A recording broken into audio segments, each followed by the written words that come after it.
मित्रांनो, तुमचे पुन्हा एकदा डी स्टोरी टेलर या चॅनलवरती स्वागत आहे.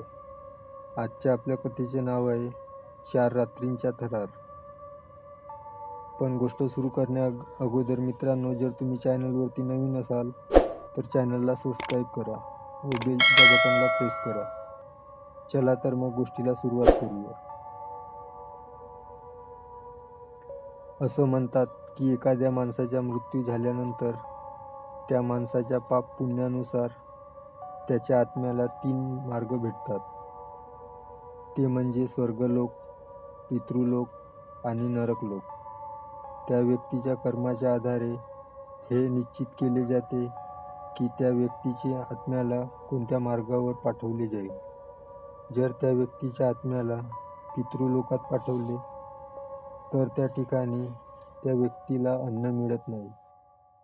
म्हणून एखाद्या माणसाचा मृत्यू झाल्यावर 1 वर्षाने त्याचे श्राद्ध घातले जाते आणि त्या व्यक्तीच्या आत्म्यासाठी श्राद्धाचे जेवण बाहेर वाडीवर ठेवले जाते. पण काही वेळेस अशा व्यक्तींच्या श्राद्ध न घातल्यास अशा व्यक्तीचा आत्मा त्याच्या संबंधित कुटुंबाला त्रास देतो आणि त्याचा आत्मा कधीही मुक्त होत नाही. असेच काहीसे आमच्या गावातील एका कुटुंबासोबत घडलं. चला तर मग जाणून घेऊया की नक्की काय घडले त्या कुटुंबासोबत. ही गोष्ट मालवण तालुक्यातील एका छोट्याशा खेडेगावातली आहे. त्यावेळेस गावातील सर्व माणसे कामानिमित्त बाहेर गावी असायची. त्यामुळे गावात जास्त माणसं दिसायची नाही. आमच्या शेजारच्या राजेश काकांची लग्न झालेली मुले सुद्धा त्यांच्या कामानिमित्ताने बाहेरगावी राहायला असायची. ते जास्त गावी येत नसत. त्यामुळे त्या घरात एकटे राजेश काकाच राहायचे. राजेश काकांची पत्नी सुद्धा काही वर्षांपूर्वी कार अपघातात मरण पावली होती आणि आता राजेश काकांचं सुद्धा खूप वय झालं होतं. त्यामुळे घरातली अवघड कामे करण्याची त्यांच्यातली ताकद आता संपली होती. एके दिवशी राजेश काका त्यांच्या घराच्या गॅलरीत येऊन आराम खुर्चीत बसले होते. अचानकपणे त्यांच्या हृदयात एक मोठी कळ आली. ते मोठमोठ्याने ओरडले आणि तेवढ्यात त्यांचा जीव गेला. गावची सर्व मंडळी राजेश काकांच्या घराजवळ जमा झाली होती. पण हृदयविकाराचा झटका इतका तीव्र होता की त्यातच त्यांचा जीव गेला. गावच्या ज्येष्ठ समीर काकांनी राजेश काकांच्या मोठ्या मुलाला फोन करून गावी त्वरित येण्यास सांगितले. राजेश काकांचा मोठा मुलगा अनिकेत आणि त्यांची बायको प्रियंका दोघांनाही संध्याकाळची ट्रेन पकडली आणि सकाळी गावी आले. राजेश काकांचा लहान मुलगा भावेश सुद्धा सकाळीच गावी आला होता.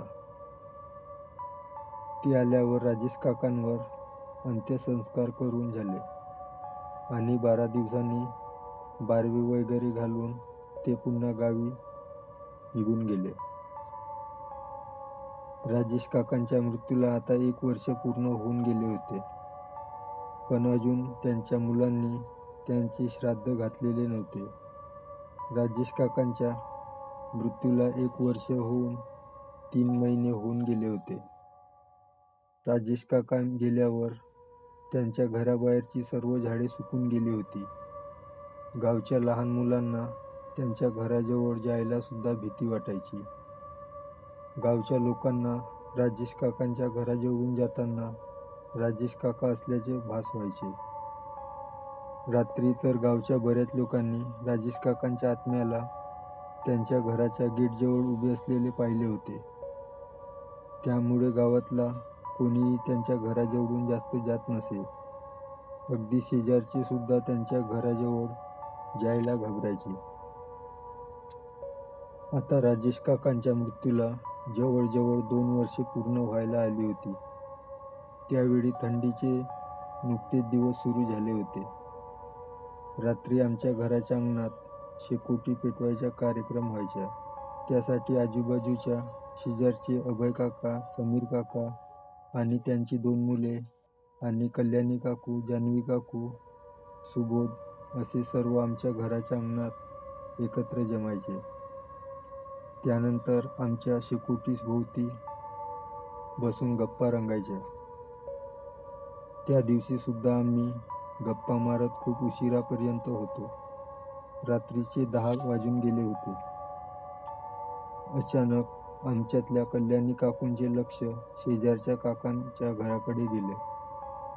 तशा त्या चटकन उठल्या. त्यांना जागेवरून उठलेलं पाहून आम्ही सुद्धा उठलो. आम्ही काही विचारण्याच्या अगोदरच कल्याणी काकूंनी राजेश काकांच्या घराकडे हात दाखवत इशारा केला. तेव्हा मी पाहिले की राजेश काकांच्या घराचे दिवे चालू बंद होत होते.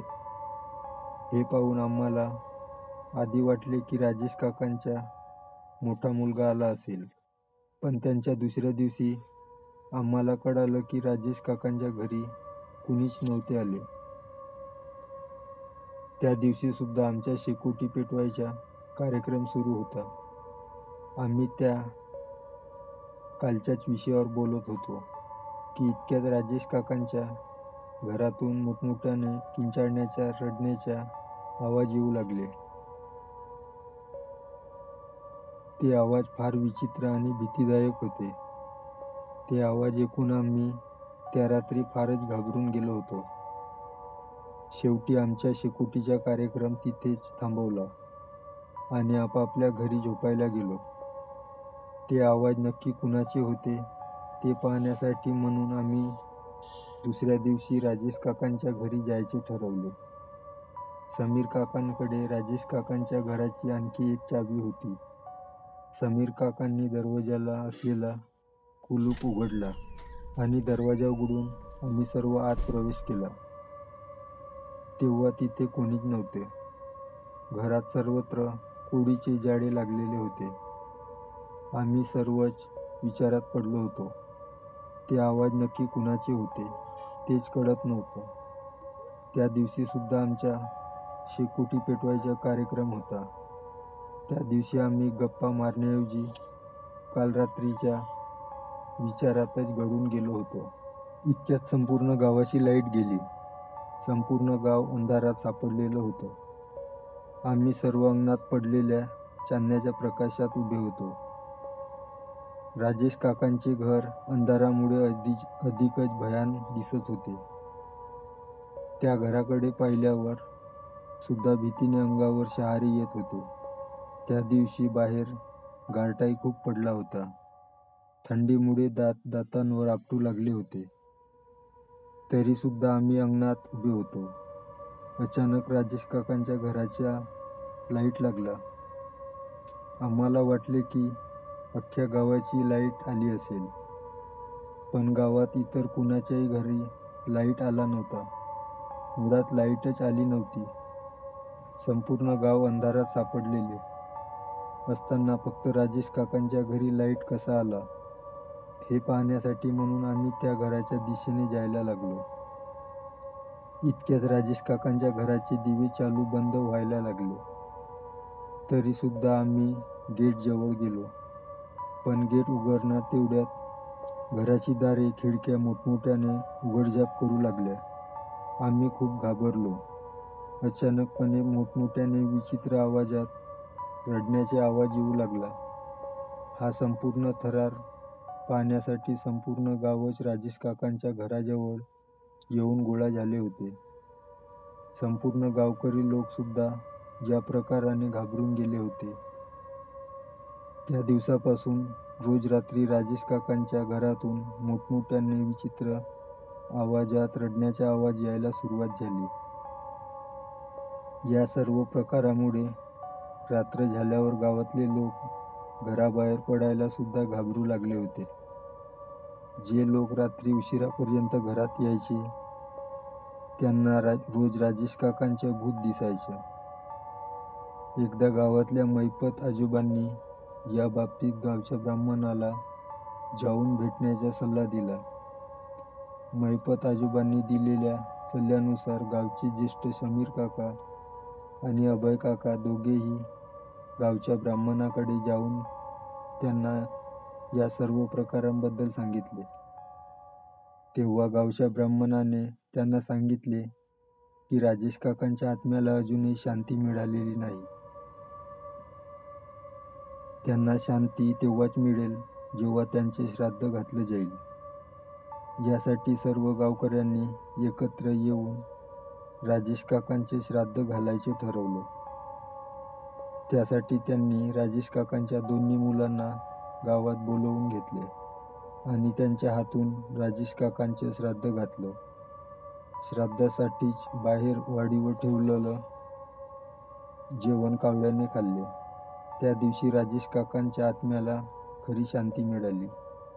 आम्ही राजेश काकांच्या मुलांना घडलेला सर्व प्रकार सांगितला. त्यांच्याही आमच्या बोलण्यावर विश्वास बसत नव्हता. त्या दिवशी राजेश काकांची दोन्ही मुले संध्याकाळीच बाहेरगावी जायला निघाली. त्या दिवशी संपूर्ण गावाला शांत झोप लागली. त्या दिवसांपासून राजेश काकांच्या घराची लाईट लागली नाही. कसलाच मोठमोठ्याने विचित्र आवाजात रडण्याचे आवाजही आले नाही. मित्रांनो, ही कथा तुम्हाला कशी वाटली? लाईक व कमेंट करून नक्की सांगा. व चॅनलवरती नवीन असाल तर चॅनलला सबस्क्राईब करा.